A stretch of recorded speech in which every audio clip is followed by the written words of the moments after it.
baru saja di hari Jumat ya, Jumat yang lalu ada salah satu alumni SDIT Bahteranu ya atas nama Kuenesa, Kuenesa, Karisma iya betul. Almadira ya ataupun Alma. Itu sudah storannya sudah mencapai 8 juz ya sekarang, dan kemarin telah melaksanakan tasmi Al-Quran 5 juz sekali duduk dengan kesalahan hanya satu saja gitu, Masya Allah. Jadi alhamdulillah hafalannya lancar. Nah, memang perlu ada penjelasan yang minimal bisa memberikan satu pemahaman lah bahwa tidak akan pernah sia-sia orang-orang yang menghafal Quran.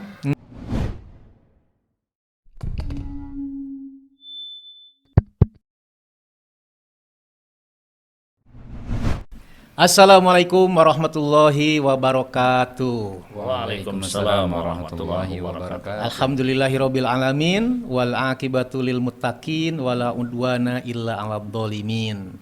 Para pemirsa, sobat, sahabat obat, alhamdulillah dengan izin Allah, dengan pertolongan Allah kita bisa berkumpul lagi, bisa bertemu lagi walaupun dalam kondisi online, yaitu dalam podcast Obat, obrolan bermanfaat. Pada kesempatan podcast ini saya telah dihadiri ya pada kesempatan ini oleh pimpinan pesantren Pondok Tahfidz ya Hamalatul Quran yang berlokasi di Manonjaya, Tasikmalaya. Alhamdulillah. Langsung saja saya sapa. Assalamualaikum Ustaz. Waalaikumsalam warahmatullahi wabarakatuh. Sehat semuanya? Alhamdulillah. Nah, di depan saya ini yaitu mudir Pondok Tahfidz ya Hamalatul Quran, dan di samping beliau adalah sebagai koordinator tahfidz juga ketua PSB. Beliau yang di depan saya ini adalah Ustadz Haji Cecep Iwan Ridwan STHI MPD. Betul. Dan beliau Ustadz Ilham STSPD ya. Perjalanan luar biasa mungkin dari Manonjaya ke Bandung ya. Aduh luar biasa. Nah, langsung saja karena memang sekarang kita dalam kondisi PSB. Banyak orang tua kelas 6 yang sudah bertanya-tanya karena anaknya sudah di kelas 6, sebentar lagi akan keluar, kalau mondokin anaknya kemana. Nah ini salah satunya yang bisa jadi pertimbangan ayah dan bunda adalah Pondok Tahfidz Hamalatul Quran, insya Allah. Langsung saja Ustadz ya, saya mau bertanya, nama pesantrennya itu Hamalatul Quran. Itu terinspirasi dari apa, Ustaz? Silahkan. Baik, terima kasih Pak Ustadz. Alhamdulillah wa syukru ala ni'amillah wa ba'du, para pemirsa sekalian, sobat. Pesantren Alam Tahfidz Hamalatul Quran, nama Hamalatul Quran itu terinspirasi dari hadis Rasulullah sallallahu alaihi wasallam yang mana Rasul bersabda, Bismillahirrahmanirrahim, asyrafu ummati hamalatul Quran, bahwa semulia-mulianya umat kami adalah para penghafal Al-Quran. Berangkat dari hadis inilah kemudian kita bersepakat untuk mendirikan pesantren Alam Tahfidz Hamalatul Quran. Singkatannya itu PPAT ya? Betul. Pondok Pesantren Alam Tahfidz Hamalatul Quran. Karena memang yang pertama kita mengikuti nomenklatur dari Kementerian Agama bahwa nama adalah harus pondok pesantren. Yang kedua, mengapa ada alam? Nah, ini menarik karena kita di Hamalatul Quran itu pesantren ini kita bersinergi dengan alam. Alam sekitar kita, termasuk dengan kita berupaya untuk para santri ini memang bersahabat juga dengan alam. Ada pertanian, ada perikanan, kolam ya, kemudian juga ada perkebunan, termasuk kita juga memiliki greenhouse itu. Greenhouse. Betul. Atau GH ya? Atau GH disingkatnya, GH Haki. Nah, itu lebih Bagus, betul. Nah, jadi itulah asal muasal pesantren alam. Kemudian ada tahfidznya. Nah, ini nilai plus yang berikutnya, bahwa kita hadir ke tengah-tengah masyarakat dengan tujuan ingin membumikan Al-Quran di tengah-tengah masyarakat. Secara umum di Indonesia seperti itu. Ya. Jadi anak-anak yang belajar di Hamalatul Quran bersahabat dengan Al-Quran dan juga alam ya. Betul. Nah, ke Ustadz Ilham sebagai Ketua PSB atau PPDB ya, untuk tahun ajaran 2024-2025 nanti yang dibutuhkan anak-anak yang masuk ke sana, ke pondok itu berapa orang? Baik, Bismillahirrahmanirrahim. Untuk penerimaan santri baru tahun ajaran 2024-2025 kami membuka 2 unit. Ya, yang pertama adalah unit MTS Tahfidz Putra dan Putri. Ya, dengan kuota untuk putra itu untuk 64 santri, kemudian untuk putri 32. Ya, karena memang jumlah rombonnya lebih banyak di putra. Kemudian unit yang kedua adalah TQM. Ya, TQM atau Tahfidzul Quran Murni ya. Bahasa murni di sini adalah bahwasanya pembelajaran nanti akan fokus dalam menghafal Al-Qur'an untuk setingkat aliyah khusus putri. Nah, untuk unit ini kami buka 20 santri. Gitu. Jadi itu total untuk semua PSB pada tahun depan ini. Namanya TQM ya. TQM. Yang di TQM ini berarti tidak ada mata pelajaran yang lain? Ada, tapi nanti sifatnya adalah sorogan ataupun daurah-daurah seperti itu. Nanti untuk waktu mayoritas digunakan untuk menghafal Al-Quran. Jadi unit yang dibuka di Hamalatul Quran itu ada yang sejenjang MTS ya, atau tingkat betul. MTS, dan itu nanti dibuka untuk 60 orang santriwan dan 64 ya, 64 santriwan dan 32 santriwati. Jadi bagi ayah dan bunda juga ananda yang mau bersekolah mondok di pondok tahfidz, apalagi ini ada plus alamnya, maka salah satu yang bisa dipertimbangkan adalah pondok pesantren Alam Tahfidz Hamalatul Quran gitu. Nah, untuk afiliasinya berarti ke Depag ya? Iya betul. Untuk Madrasah Sanawiyah Tahfidz Hamalatul Quran, kurikulum mengacu kepada Kementerian Agama dari Departemen Agama. Sampai sekarang itu berarti sudah berdiri dan menyelenggarakan pendidikan selama berapa tahun? Untuk unit putra itu sudah dimulai sejak tahun 2012. Ya, kemarin terakhir adalah wisuda untuk angkatan ke-10. Masya Allah, udah banyak ya. Ya alhamdulillah. Adapun untuk unit putri memang baru kita mulai pada tahun 2020. Ya, tahun kemarin adalah wisuda perdana untuk unit putri. Oh ya. Nah, kalau untuk TQM udah baru itu? Ya, insya Allah dibuka tahun depan. Baru dibuka tahun depan. Sehingga yang daftar akan menjadi angkatan pertama di Hamalatul Quran ini. Kalau untuk santriwan dan santriwati itu di satu kompleksan atau tidak? Dipisah. Nah, ini kadang-kadang suka ada kekhawatiran dari orang tua. Betul. Waduh, dihijikeun cenah bahaya cenah gitu. Jadi masing-masing memiliki ruang kelas masing-masing. Kalau asrama tentu ya, tentu dipisah asrama, kemudian ruang kelas juga terpisah, bahkan untuk masjid pun terpisah. Gitu. Jadi masing-masing menggunakan bangunan khusus gitu ya. Oke.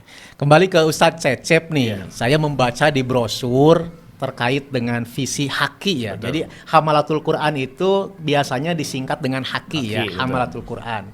Visinya itu adalah terwujudnya santri yang hafid, sholih, kreatif, amil mutaki. Betul. Barangkali bisa dijelaskan untuk pemirsa? Ya, Mangga. Baik.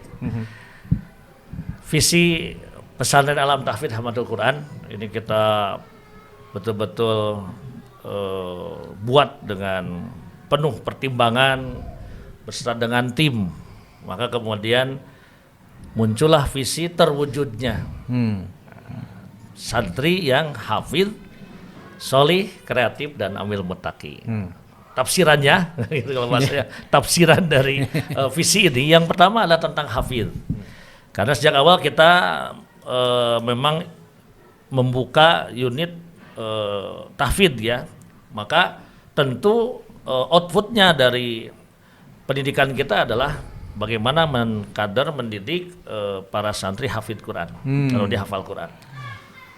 Itu yang pertama tentang hafidz. Tentunya hafidz bukan hanya sekedar menghafal, tapi kita juga ingin bahwa mereka juga mengamalkan isi ya. Al-Quran itu. Kemudian yang kedua adalah solih.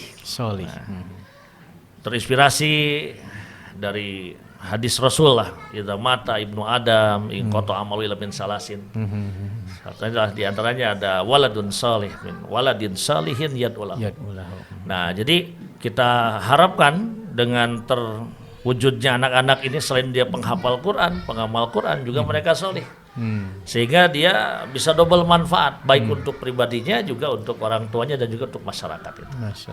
Kemudian yang ketiga adalah kreatif. Nah, kita coba berikan kepada anak-anak ini beberapa materi pengembangan diri, termasuk juga materi-materi ekstrakurikuler. Nah, sehingga mereka menjadi santri yang kreatif, termasuk bukan hanya menguasai tentang Al-Quran, tapi juga bagaimana mengaplikasikannya. Misalnya dalam Quran ada ayat-ayat tentang ziroah gitu, tentang pertanian. Maka anak-anak kita berikan, gini loh cara bertani itu seperti ini. Termasuk hasil dari GH itu, dari GH Haki, itu anak-anak yang kita libatkan dengan bimbingan penanggung jawab dari GH itu, sehingga anak-anak bisa tahu, oh gini loh caranya menanam. Termasuk juga ada kitab klasik itu di zaman keemasan kaum muslimin pada saat itu, ada namanya adalah tentang konsep filaha itu.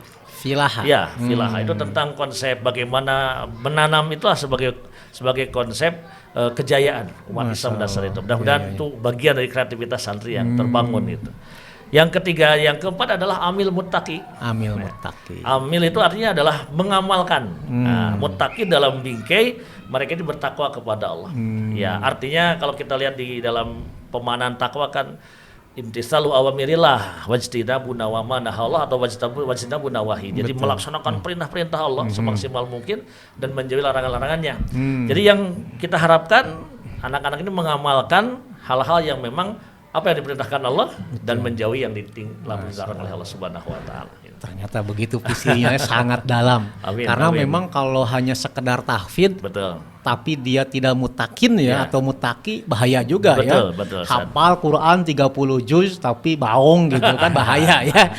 Alhamdulillah. Nah, untuk para santri yang sekarang berada, Ustadz Ilham, itu kebanyakan dari daerah mana saja?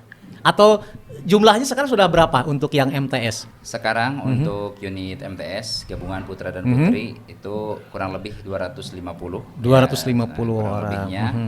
Dengan tadi untuk mayoritas memang berasal dari daerah Tasikmalaya dan sekitarnya, mungkin ada Banjar, Ciamis gitu. Tapi untuk dari Bandung sendiri cukup banyak. Itu kami pernah menghitung di angka sampai 40% itu santri berasal dari Bandung gitu. Dan diantaranya alumni SDIT Bahteranu. Betul sekali. Dan alhamdulillah juga berprestasi begitu. Masya Allah, di antaranya mungkin yang baru saja di hari Jumat Jumat yang lalu ada salah satu alumni SDIT Bahteranu atas nama Kuenesa ya betul. Mandira ataupun Alma. Itu sudah setorannya sudah mencapai 8 juz sekarang, dan kemarin telah melaksanakan tasmi Al-Quran 5 juz sekali duduk dengan kesalahan hanya satu saja gitu, Masya Allah. Jadi alhamdulillah hafalannya lancar gitu ya. Dan juga ada adik-adik kelasnya juga yang kemudian melanjutkan sekolah di Hamalatul Quran. Alhamdulillah. Gitu. Dan untuk tahun pelajaran 2024-2025 juga sangat mungkin dari ayah dan bunda yang ingin menyekolahkan anaknya ke Hamalatul Quran dari SDIT Bahteranu ataupun dari sekolah-sekolah yang lainnya. Nah Ustadz, ini kadang ada yang nyinyir dengan merebaknya pondok tahfidz. Buat apa sih anak-anak otaknya dicekoki dengan hafalan Al-Quran? Sayang katanya tuh. Padahal Al-Quran itu kan sudah banyak mushafnya, bahkan ada versi digitalnya. Gitu ya, mendingan otak anak-anak itu diisi dengan pengetahuan-pengetahuan yang lain katanya begitu. Bagaimana itu dengan fenomena ada orang Islam yang kayak begitu cara ngomongnya? Baik, jadi memang kadangkala kita ketika memberikan penilaian itu tergantung apa yang kita pahami sebetulnya. Nah, memang perlu ada penjelasan yang minimal bisa memberikan satu pemahaman lah. Bahwa tidak akan pernah sia-sia orang-orang yang menghafal Quran. Termasuk juga mereka akan menjadi lebih cerdas dan lebih mampu untuk mencerna pelajaran-pelajaran yang lain begitu. Bahkan saya sendiri terinspirasi ketika sebelum Al-Quran itu dibukukan, ya waktu itu akan dikodifikasi kan. Termasuk sahabat Abu Bakar kan pada saat itu berkeberatan untuk dikodifikasi gitu. Alasannya ada ketika ditanya oleh sahabat Umar bin Khattab, bagaimana nanti kalau dibukukan, dikodifikasi, nanti orang-orang menjadi malas untuk baca Quran, untuk menghafal Quran gitu. Tapi kata sahabat Umar bin Khattab, itu bukan tanggung jawab kita. Iya. Ini adalah kembali kepada keyakinan seseorang terhadap Al-Quran itu. Bagaimana Al-Quran itu menjadi kebutuhan, menjadi obat hati, menjadi panduan dalam kehidupannya gitu.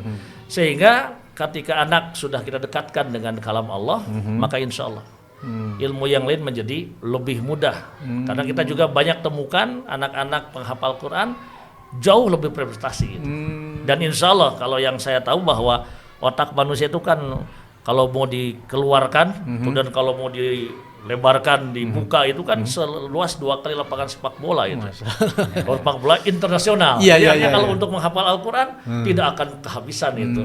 Untuk menyimpan file-file yang lain di dalam kepala kita. Jadi keliru ya omongan yang tadi saya sampaikan. Betul, itu. Ustaz, Ya. Nah, kadang juga Ustadz Ilham barangkali kan hafalan Al-Quran itu perlu dijaga. Kalau ngapalinnya itu mudah, bisa dikatakan seperti itu. Nah, cara menjaganya yang biasanya dilaksanakan oleh para santri berdasarkan bimbingan dari sekolah seperti apa atau pondok pesantren? Jadi istilah untuk mengulang-ulang hafalan itu namanya adalah murojaah. Murojaah. Mengulang-ulang hafalan. Kita memang menggunakan beberapa metode yang sebetulnya itu adalah yang diwariskan oleh para salaf ya. Intinya adalah memperbanyak pengulangan.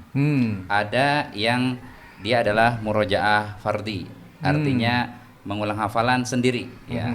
Baik itu bin nadhar dengan melihat mushaf ataupun bil ghaib tanpa melihat mushaf. Kemudian ada yang namanya murojaah ma'azzamil, yakni dengan teman pasangan yang jumlah hafalannya setara lah begitu. Kalau misalkan yang sudah hafalannya 5 juz dengan hafalannya 5 juz, itu saling bergantian menyimak bacaan temannya.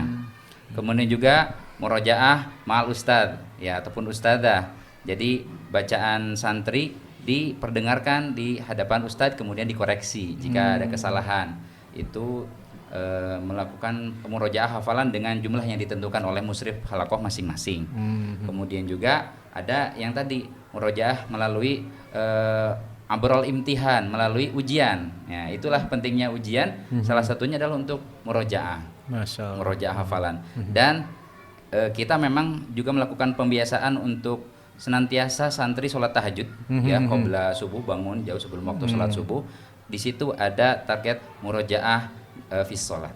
Jadi mengulang-ulang hafalan di dalam sholat itu sehingga menjadi semakin kuat gitu hafalannya. Mungkin istilahnya ya. Harapan kita demikian. Ya. Nah, luar biasa ya, ternyata sudah terkonsep banget gitu ya bagaimana cara menjaga hafalan atau istilahnya murojaah. Kalau kata orang Inggris mah repetisi ya. Kekuatan hafalan itu ada di murojaah atau kekuatannya di repetisi. Selanjutnya nih terkait biasanya ini yang salah satu dipertimbangkan oleh orang tua terkait dengan biaya masuk ke Hamalatul Quran. Untuk tahun ajaran depan 2024-2025 berapa Ustaz? Iya. Jadi untuk alokasi biaya untuk tahun depan ini kita tidak ada kenaikan sama sekali ya sejak 3 tahun yang lalu begitu Jess. Jadi sama tetap dengan nominal yang sama. Bahkan justru sekarang ada promo ya. Kita sampaikan juga dalam kesempatan yang berbahagia ini bahwasanya ada promo khusus untuk di bulan Oktober ya.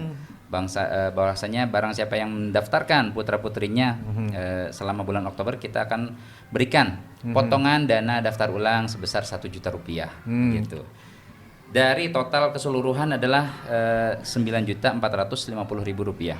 9.450.000 rupiah.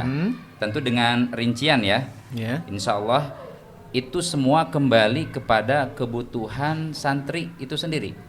Sehingga seluruh keperluannya disiapkan oleh pesantren. Datang ke pesantren nanti cukup untuk membawa pakaian sehari-hari saja. Adapun untuk peralatan yang lain semuanya sudah disediakan masuk dalam pembiayaan tersebut.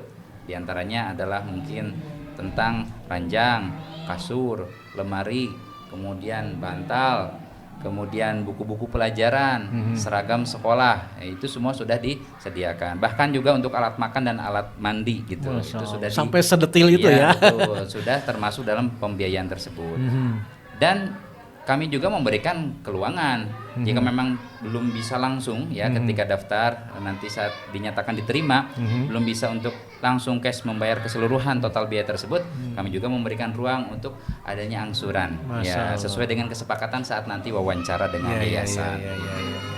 Itu untuk biaya masuk ya. Iya betul. Sudah murah, tidak ada kenaikan selama 3 tahun berturut-turut. Jadi, padahal harga beas tos mahal, ayeuna teh ya bensin tos mahal. Dan Bahtranu sendiri tuh udah naik banget loh. Tampaknya sekolah yang lain juga sama, tapi Hamalatul Quran itu saya mau bertanya justru kenapa nggak naik padahal orang lain pada naik nih? Baik, mungkin saya jawab. Ya, betul, karena memang semangat awal kita bahwa kita ini ingin memperbanyak kader-kader penghafal Quran. Yang kedua kita juga memahamilah bahwa kondisi keuangan ekonomi itu terutama pasca Covid kan memang belum membaik. Maka kita berpikir bismillah kita tidak usah naikkan. Tetap saya dengan itu, bahkan ketika pembayaran pun bisa dicicil, bisa diangsur dan segala macam. Ya alhamdulillah. Ala kulli hal, mudah-mudahan itu termasuk saham kita untuk memberi kemudahan kepada orang tua, Bapak Ibu wali santri yang ingin menjadikan anak-anaknya para penghafal Quran. Alhamdulillah. Ya kadang juga ada orang tua yang sudah melek pendidikan, anak saya pengen deh ke Hamalatul Quran gitu ya. Tapi pas melihat harganya mahal kan jadi akhirnya tuh nggak sanggup. Tapi kalau seperti ini friendly lah istilahnya tuh ya.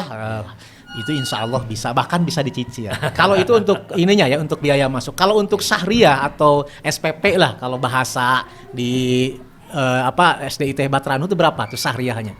Untuk syahriah biaya bulanan itu di angka Rp900.000. Sudah termasuk laundry seragam sekolah.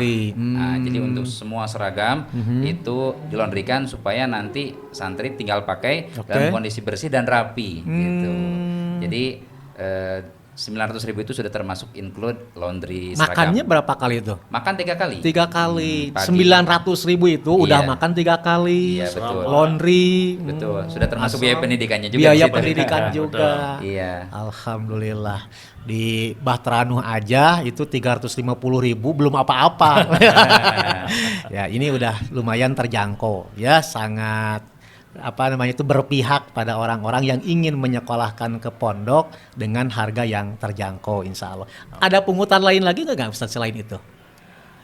Untuk biaya yang tadi disampaikan itu sudah all in, ya kecuali mungkin acara-acara insidental yang itu sifatnya tidak rutin lah gitu. Ya. Jadi, kecuali uang saku ya, itu mah kan beda-beda orang ya. Betul. Tapi kami juga menyampaikan supaya mereka ini hemat ya supaya tidak boros lah dalam uang jajan pun gitu, ada pembatasan. Ya. Nah Ustadz Cecep ya terkait dengan anak-anak dari SD itu mondok langsung bahkan dari Bandung misalnya ke Tasikmalaya kan jauh ya. Kira-kira ada keluhan nggak dari anak-anak tersebut misalnya tuh betah banyak yang nggak betah dan sebagainya? Iya. Karena ada sebuah kekhawatiran dari orang tua, iya murang kali masih kena alit gitu. Kayak tos SMP di pondokeun gitu. Ya. Jadi kalau masalah tidak betah itu biasa ada. Selalu ada ya. Selalu ada pasti itu. Tapi pesantren ini punya satu strategi. Jadi ketika santri baru datang itu kita beri waktu selama 40 hari untuk adaptasi di pesantren. Tidak boleh ditengok, tidak boleh dijenguk, tidak boleh telepon. Supaya anak-anak ini terbiasa dulu. Dia memiliki teman-teman baru, hidup di lingkungan baru, sehingga bisa beradaptasi dengan baik. Nah, setelah itu baru orang tua boleh datang. Nah, dan biasanya kalau untuk santri baru perlakuan kita memang agak spesial. Ya, spesial dalam kegiatan, spesial di dalam aktivitas yang bervariasi gitu, yang variatif, sehingga memang gimana caranya anak-anak kita betahkan dulu gitu. Tapi alhamdulillah memang kalau dilihat dari data yang kita miliki, alhamdulillah pola ini sudah berjalan sekitar beberapa tahun ya, sudah bertahun-tahun lah kita memang sejak awal begitu. Dan yang kedua, kita biasanya mendatangkan santri baru itu lebih dulu daripada santri lama gitu, supaya santri baru sudah berbaur dengan teman-temannya, baru kemudian santri lama datang gitu. Sehingga mereka sudah nyaman dulu dengan teman satu kamarnya, dengan teman di kelasnya, baru kemudian ke kelasnya datang, sehingga sudah tenang lah itu. Itu dua strategi yang bisa kita laksanakan seperti itu. Nah, saya juga tahu kan para ayah dan bunda, ada kan tadi disebutkan oleh Ustadz Ilham 40%-nya santri Hamalatul Quran itu dari Bandung, dan diantaranya adalah dari SDIT Batranu. Para orang tua yang anaknya di Hamalatul Quran tidak ada yang mengeluhkan terkait dengan hal itu. Masalah anak yang bosan dan sebagainya nggak ada.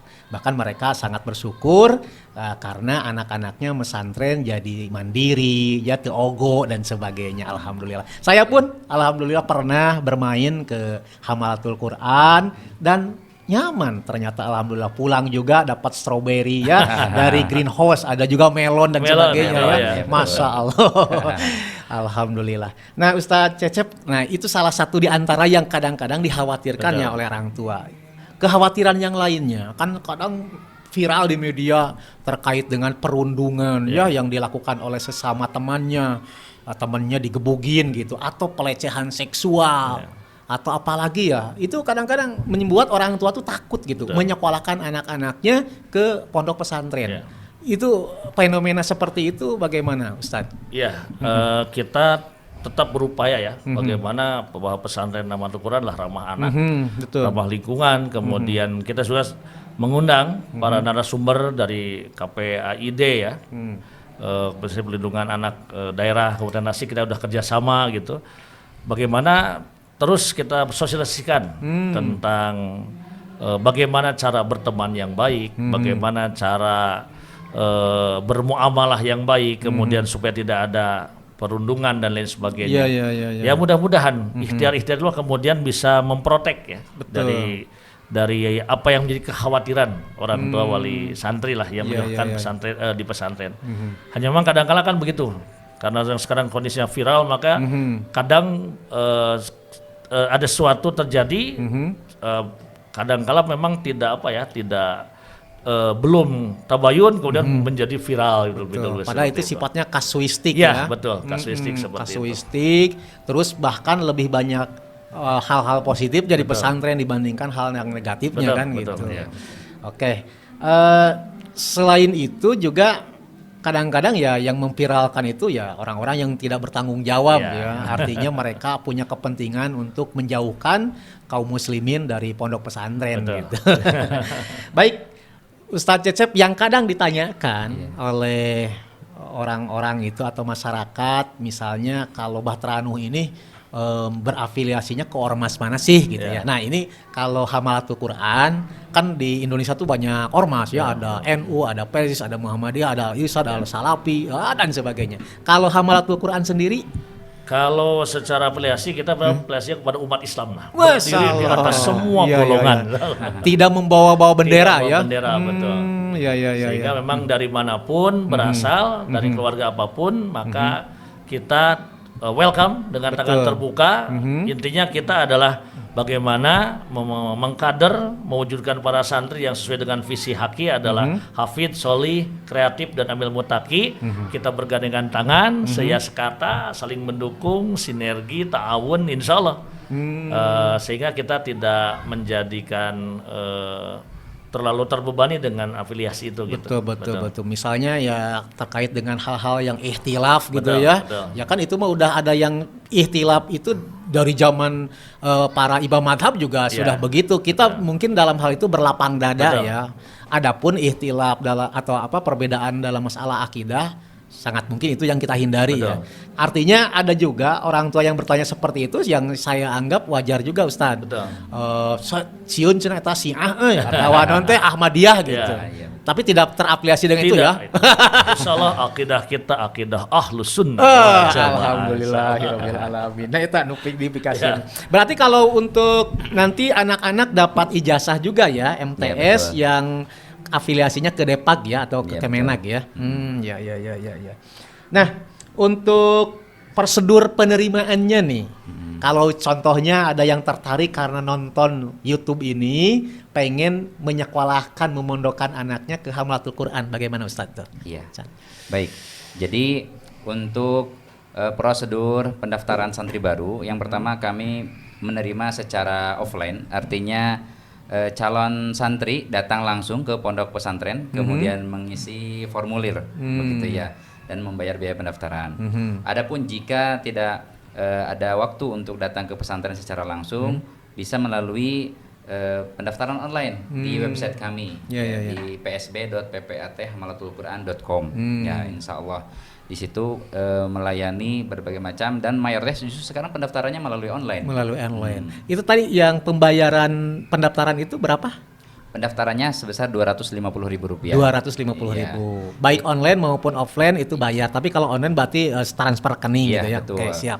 Jadi lanjut. nanti calon santri setelah dinyatakan terdaftar ya, menunggu waktu testing yang kita serentakkan, insya Allah untuk gelombang pertama itu dilaksanakan di bulan Desember, hari Ahad tanggal 24 Desember 2023. Oke. Kami undang pada seluruh calon santri untuk melaksanakan testing di lokasi ya, on the spot di pesantren jika memungkinkan. Adapun jika ternyata santri ini berasal dari tempat yang sangat jauh sekali dan tidak memungkinkan hadir, kami juga memfasilitasi testing secara online pada tanggal tersebut gitu. Alhamdulillah ya begitu. Jadi untuk pendaftaran ini kalau misalnya di bulan November udah 64 santriwan berarti sudah ditutup ya? Betul. 32 santri kalau November sudah kuotanya habis ditutup juga. Nah itu pemirsa, jadinya kita tuh gurung gusu ulahnya gitunya, tapi kalau sudah mantap hati kita segera gitu karena memang kuotanya terbatas juga. Ya, baik, selanjutnya terkait dengan ini nih, kadang-kadang kan untuk menyolehkan anak itu perlu sinergi juga. Betul. Ya, perlu sinergi dengan orang tua. Apakah di Hamalatul Quran juga ada acara-acara pertemuan dengan orang tua, kajian dengan orang tua atau bagaimana? Baik, kita memang mengadakan pertemuan rutin itu 1 bulan sekali dengan orang tua. Kemudian di tahun ini, khusus tahun ini, hanya kemudian kita rubah polanya. Jadi pertemuan offline itu 3 bulan sekali. Sebetulnya untuk yang 1 bulan sekali kita kajian via Zoom. Ya, jadi via Zoom untuk kajian-kajian keislamannya itu. Yang kedua kita juga bikin grup wali santri, grup WA gitu. Sehingga gitu, wali santri bisa bertanya, kemudian berdiskusi dengan kita tentang pendidikan anak-anaknya di pesantren itu melalui grup WA. Gitu. Sehingga kita membuka dialog kepada para wali santri orang tua gitu. Apa yang mereka memberikan masukan kita persilahkan gitu. Pertimbangannya kenapa menjadi 3 bulan sekali gitu. Kita mempertimbangkan yang memang wali santri asalnya jauh gitu, banget gitu ya. Sementara mereka juga pingin gitu untuk hadir. Akhirnya udahlah kita tahun ini kita bikin yang offline itu 3 bulan sekali. 3 bulan sekali. Sementara yang per bulan kita kajian Zoom itu. Tapi itu udah luar biasa Ustadz ya. Karena di beberapa tempat malah sama sekali nggak ada. Jadi pokoknya mah dengan santri aja ya yang dilibatkan. Tapi kalau orang tua mesoy sama orang tua kerja nyari uang untuk membiayai anak-anaknya. Padahal tidak seperti itu ya. Kalau yang namanya sinergi berarti harus ada pelibatan orang tua. Karena katanya peranan rumah itu 70% ya. Sedangkan peranan sekolah dalam hal ini bisa jadi diantaranya pondok pesantren itu tidak melebihi 70% gitu.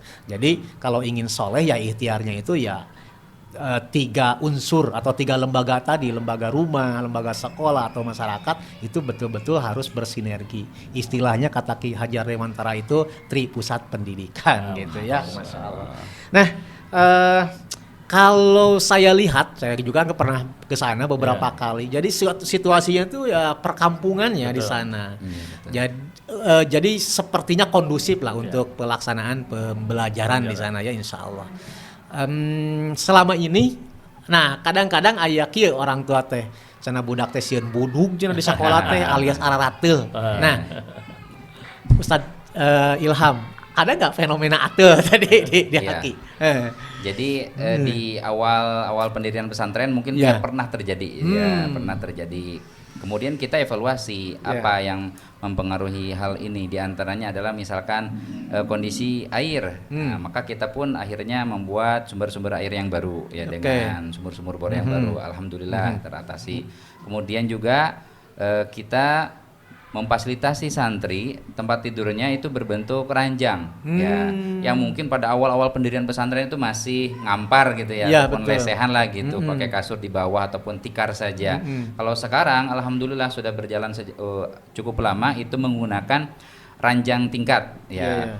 Berarti ada kasur dan bantal masing-masing menggunakan spray gitu. Jadi itu alhamdulillah cukup signifikan untuk menjauhkan santri dari penyakit gatal-gatal itu ya, karena kondisi kamar bisa senantiasa bersih ya. Bahkan senantiasa diperlombakan kebersihan kamar itu. Karena kan setiap kamar itu ada pendampingnya masing-masing 2 orang, 2 ustadz ataupun ustadzah gitu. Jadi kebersihan itu kita minta para musyrif ataupun pembimbing untuk senantiasa dikontrol dan diperlombakan. Alhamdulillah. Maka insya Allah kami mempersilahkan kepada Bapak dan Ibu yang ingin melihat langsung, insya Allah kebersihan kami senantiasa kita usahakan terjaga. Begitu. Jadi ada ikhtiar untuk kebersihan. Walaupun betul. Ada ungkapan katanya cenah ari atul mah geus biasa cenah adinya di pesantren mah. Saya juga termasuk nih yang pernah. Tapi dalam atul oge moal dugikeun ka selama di pondok ya, paling 1 bulan 2 bulan, setelah itu mah kebal. Bahkan si nanti bakteri nanti boseneun cenah urang bosan kasih ieu wae cenah gitu nya.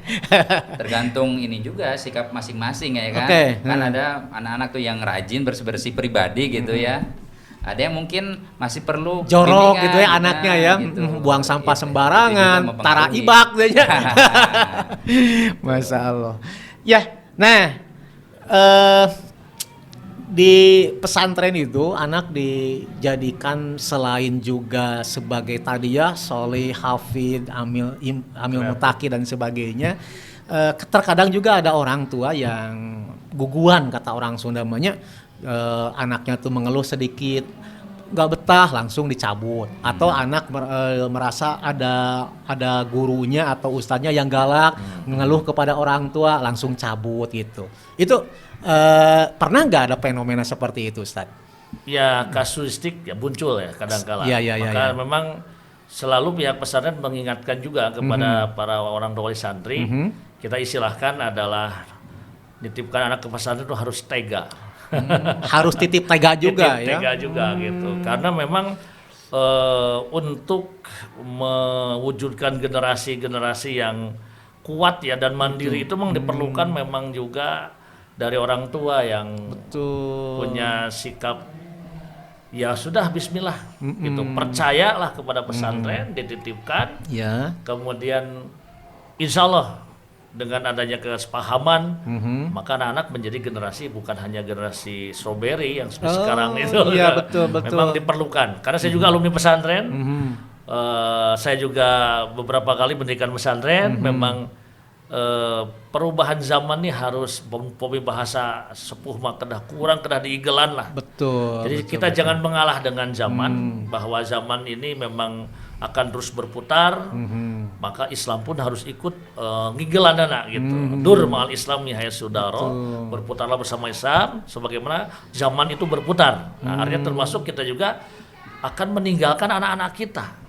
Jadi anak kita bersama kita di rumah pun tidak mandiri, nanti ketika kita nggak ada siapa juga. Maka memang ya bismillah. Nah, jadi kasus-kasus itu memang adalah kasuistik muncul, tapi sering kita ngajak bicara dengan orang tua bahwa memang ini adalah bisa jadi mungkin tadi ada semacam istilah orang kalau di pesantren namanya ada humsik gitu. dia sakit rumah. Oh. Kalau sudah sampai rumah dia boarding sick, sakit pesantren. Sakit pesantren. Jadi artinya ya kita biasanya kalau ada hal-hal yang memang muncul kasus begitu, kita panggil, kita sampaikan ke orang tuanya. Kalau misalnya memang anaknya pingin pulang dulu, kita berikan ya silakan. Nanti diajak bicara dulu, diarahkan gitu. Dan ketika orang tua sudah bertekad untuk menitipkan anaknya ya, memondokkan anaknya ke sebuah pesantren, berarti ya sudah lepas aja gitu. Karena katanya ya kadang-kadang istilah kontak batin ya. Jadi kalau orang tuanya inget terus, nantinya ke anaknya jadi inget terus ke sekolah. Itu betul nggak Ustaz? Ya, saya juga punya 4 anak, yang 3 di pesantren, kadang begitu. Tapi ketika saya bilang sama saya sudah, Bismillah. Ya, anak kita di pesantren juga nyaman-nyaman saja gitu. Karena kadang memang tadi kekhawatiran yang berlebih kadang-kadang yang menjadikan kita akhirnya menjadi khawatir. Kekhawatiran itu ibaratnya nyambung. Betul. Gitu. Sinyalnya kuat dia. Nyambung ke anak gitu. Padahal sebenarnya anak di pesantren enjoy saja gitu, enggak ada masalah. Gitu. Dan memang namanya juga kehidupan ya, ada suka dan dukanya juga. Artinya ketika anak sekali tadi tehnya kadang ada sedikit atau titajong dan sebagainya, ya itu makan sunatullah kehidupan ya. Jadi ketika anak itu bersekolah atau mondok, itu bukan berarti disterilisasi dari ujian-ujian kehidupan ya. Baik, nah kembali ke tadi nih ke biaya. Kan tadi mah yang disampaikan oleh Ustadz itu adalah pendaftarannya 250.000, terus biaya masuk 9.450.000, lalu iurannya atau sahriyahnya 900.000 ya. Betul. Nah, kalau nanti anak itu naik tingkat, misalnya kelas 7 ke kelas 8 ya, atau kelas 1 semua madrasah sanawiyah ke kelas 2. Apakah itu ada istilahnya daftar ulang lagi nggak? Daftar ulang per tahun ada. Ya, itu untuk biaya kesantrian dan ujian-ujian sekolah. Jadi untuk kembali lagi ke santri ya. Itu biasanya berapa, Ustaz? Di angka Rp1.600.000 itu. Kemudian tadi kan angka 9.450 sudah termasuk syariah bulan Juli. Sudah termasuk ya. Jadi sudah tidak harus lagi bayar SPP bulan Juli. Betul, gitu. Sudah include. Atau jadi sanes 8 juta sekiannya lah mau dikirakan ku eta mah. Kalau di Batranu sendiri itu enggak terpisah. Ya memang itu dapur masing-masing ya. Tapi di sini kata saya tuh ini friendly gitu ya. Betul-betul memperhatikan orang tua agar bisa terjangkau dalam hal pembiayaan. Nah Ustadz, terkait dengan prestasi kan sudah 11 tahun ya yang MTS-nya. Apakah ada prestasi dari Hamalatul Quran yang mungkin bisa diungkap di sini? Silahkan. Ya, alhamdulillah. Yang pertama mungkin dari tahfidz dulu ya, tahfidzul Quran tertentu karena memang program unggulannya adalah tahfidzul Quran. Kami itu bergabung dengan Forum Hufadzil Quran ya di Kabupaten Tasikmalaya. Itu sering mengikuti agenda-agenda dari FHQ berupa kegiatan-kegiatan seperti wisuda akbar, penghafal Quran, dan juga ada yang namanya tahfidz super camp. Ya, kita juga tahun kemarin mendapatkan juara pertama dalam tahfidz super camp tersebut. Dan di mana tahun ini insya Allah juga akan ikut serta kembali di bulan Oktober nanti di tanggal 28-29. Itu diikuti oleh? Diikuti adalah pondok pesantren tahfidz di Tasikmalaya. Masya Allah. Gitu. Jadi juara pertama ya. Alhamdulillah. Itu bonus ya. Yang walaupun kita tuh bukan itu maksudnya ya. Tapi kita ingin memperlihatkan kepada para pemirsa bahwa kalau kualitas pembelajaran bagus ya hasilnya pun bagus gitu insya Allah. Ya, betul. Kemudian juga dari mungkin ke MTSA-nya terakhir kemarin di perlombaan ya per 2 tahunan ya olahraga setingkat MTS itu tim futsal kami juga menjadi juara ketiga di tingkat kabupaten. Tingkat kabupaten pasti kan ininya persaingannya juga luar biasa ya. Ya alhamdulillah. Dan mungkin yang paling rutin dilaksanakan juga adalah kegiatan tapak suci, seni bela dirinya. Bela diri tapak suci. Kita sering mengikuti itu setiap turnamen setiap tahunnya dan juga ada kenaikan sabuk begitu untuk para santri. Bela diri yang diajarkan di Hamalatul Quran itu adalah bela diri tapak suci, tapak suci ya. Alirannya pencak silat. Pencak silat. Ya. Nah gitu para pemirsa ya, alhamdulillah sudah mendapatkan pencerahan dari Pak Ustadz Haji Cecep dan juga dari Pak Ilham. Ini sebelum ditutup, barangkali ada yang akan disampaikan oleh Pak Mudir. Monggo, kami persilahkan. Sobat sekalian, tak kenal maka kenalan. Hari ini kita mengenalkan kepada Bapak, Ibu, orang tua sekalian tentang pesantren Alam Tahfidz Hamalatul Quran. Maka dengan tangan terbuka, Bapak Ibu yang sejak awal sudah memiliki keinginan untuk memasukkan ke pesantren, datanglah dulu ke pesantren Hamalatul Quran. Silahkan survei, silahkan buktikan dulu apa yang sudah kami sampaikan tadi, sehingga nanti yakin. Kalau tadi kata Ustaz Ramdan, tekenging gurung gusuh, tapi memang upami siapkeun kuota kumaha atuh. Wayah. Oleh karena itu, terima kasih kami sudah diterima di podcast ini. Podcast obat ya, obrolan bermanfaat. Mudah-mudahan tentu ada manfaatnya, karena memang sejak awal kita ingin selalu terinspirasi dengan hadis Rasulullah, khairudas anfa'uhum linnas. Sebaik-baik manusia adalah yang paling bermanfaat bagi manusia yang lain. Mudah-mudahan kehadiran Pondok Pesantren Alam Tahfidz Hamalatul Quran juga membawa manfaat.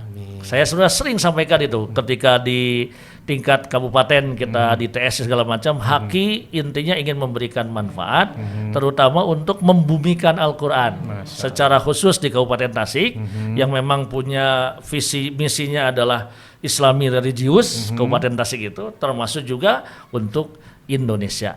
Maka dari Haki untuk Indonesia, from Haki with love. Dari Haki dengan penuh rasa cinta. Terima kasih. Mungkin dari Ustaz Ilham enggak?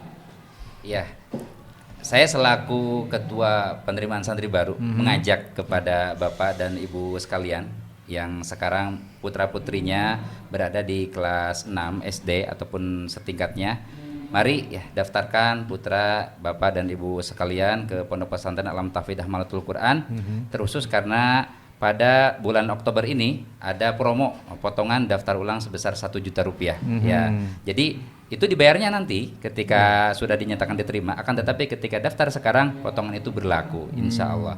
Atau mungkin Bapak dan Ibu memiliki putra ataupun putri, mohon maaf, putri yang sekarang sudah di kelas 3 SMP ataupun MTS, maka kami ada unit baru yang tujuannya adalah mencetak generasi hafidhul Quran 30 juz.